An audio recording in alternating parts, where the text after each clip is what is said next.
বাবার টাকায় বাইক কিনেছি, মা দিয়েছে তেল, তাই তো আমার গতির সাথে জেট বিমানও ফেল। দুর্ঘটনা ঘটলে ঘটুক, আমার কিসের ভয়? গেলে যাবে মা বাবার, আমার কিছু নয়। চল রে আমার মোটর গাড়ি, জোরসে মারো টান।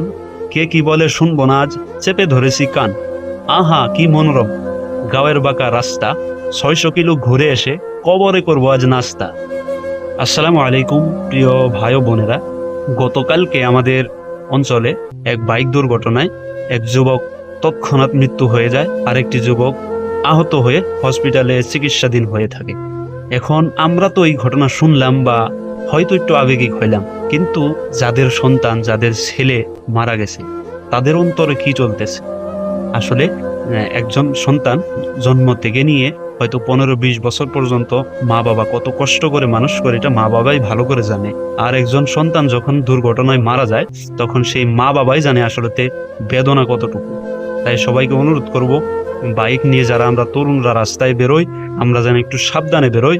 আর যারা আমরা গার্জেন আছি, আমরা তরুণদের হাতে বাইক দেওয়ার আগে আমরা যেন একটু চিন্তা করি যে বাইক নিয়ে কোথায় যাচ্ছে, কিভাবে যাচ্ছে। সবাই সাবধান হন, সুস্থ থাকেন, ভালো থাকেন। আল্লাহ হাফিজ।